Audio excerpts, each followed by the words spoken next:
Welcome back. We're still talking to the Sun's excellent TV critic, Ali Ross. Ali, before we get to Gino D'Acampo, the new Greg Wallace, a quick return to the world of Donald Trump, the wonderful world of Donald Trump. Well, he's let Prince Harry off the hook. He says he won't deport him, even though it looks like he lied, or he may have lied on his visa application. In the end, some old ginger prince, doesn't really matter if he lives there or not, does he? So Donald said, well, I'm going to let him off. He's got enough problems as it is with that wife of his, talking about Meghan, and says, she's terrible. I think he's having too much fun with Prince Harry to let him go. He's a real asset to him. Probably every time Meghan or Harry opens their gob, it's worth another 100,000 votes to Donald Trump. So he's not going to get rid of one of his best assets.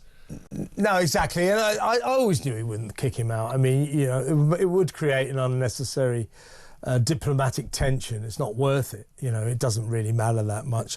But of course, Harry couldn't quite let that one lie and made his speech at the Invictus Games going on about the weak moral character, implicitly attacking people like Trump for not leading the world properly. Who the hell does Prince Harry think he is, going on about weak moral characters and their leadership qualities? What does he know about it? Does he think he's Jesus Christ or something? I mean, you know, this is a guy who's written more books than he's read, and he hasn't even read a single book yet because his book was written for him by a ghostwriter. So who the hell does he think he is? He's probably someone that rails against privilege, and they're always the most privileged people you could possibly hope to not to stumble across. He's incredibly thin-skinned as well, and insecure, clearly. He recognises his faults, and it doesn't take too much to press his buttons, which is what Donald Trump's discovered, and he's just going to do it endlessly now. Yeah. So he praised opening the Invictus Games. He praised the veterans' courage, values, and humanity. Well, obviously, we'll go with that. Whilst noting there was, and I quote, no shortage of crises, no absence of uncertainty, no lack of weak moral character in the world. What a pompous twat. And he gave a little look after he'd said it. Oh, I nailed it there. Yeah. Oh, H-bomb, drop the mic. Yeah. Get out of that, Trump. Oh, God. I think you'll find. Yeah. I'll tell you what, Harry, you're the crap under Donald Trump's shoes. You really are. Like he could care less. But an incredible moment. Talk about pompous. Talk about making speeches above his pay grade. Stick to kissing babies and shaking hands on pretend royal tours. Let's move on to cancel culture. Well, we recently witnessed poor old Greg Wallace getting his marching orders off the BBC show MasterChef, of course, for apparently making inappropriate sexual comments, sexual behaviour, etc. Well, Gino D'Acampo over on ITV is getting the same treatment. Now, ITV's, we've got all these reports, he behaves so badly, and, you know, but they put him up as some kind of sex god, didn't they? I mean, they made him cook dishes wearing nothing but an apron. We've got a little bit of footage to sort of reveal the kind of character that Gino was made to depict on telly. Once it's in, I love it. Nice to see. Hey, welcome back. You know what I mean? If my grandmother had wheels, she would have been a bike. You know, what, you know, you know, what the hell is, you know, it doesn't make any sense what you said. It's a different recipe. Since you've been up the fluff, or whatever it's called, it's been... Well, how do you say again? In the hole. Sausage in the hole. Does Toad offend you? No, but sausage in the hole sounds fantastic.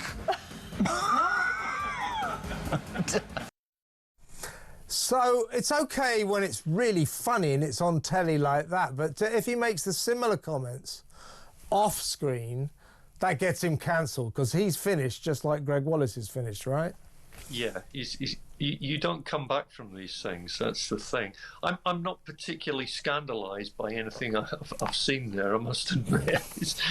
It all seems quite funny. It can get a bit tiresome.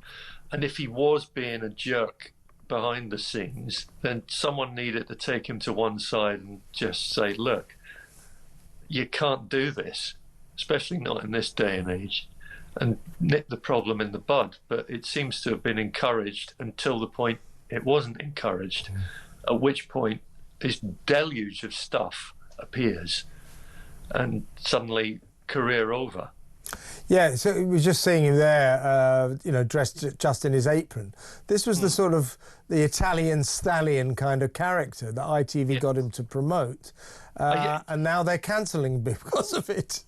But it depends. I heard stuff about Gino D'Acampo years ago, and I've always.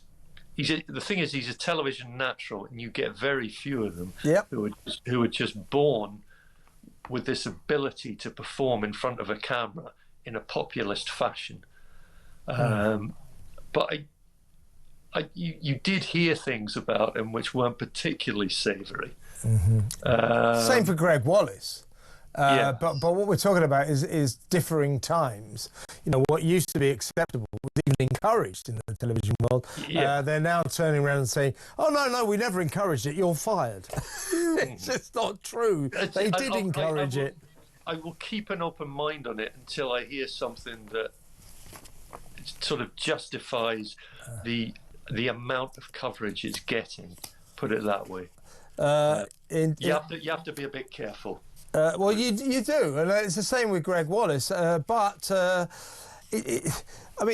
whatever happened, Ali, in the annals of things that mysteriously disappeared, whatever happened to the BBC's investigation into whether or not Greg Wallace was guilty of all these charges that were made against him?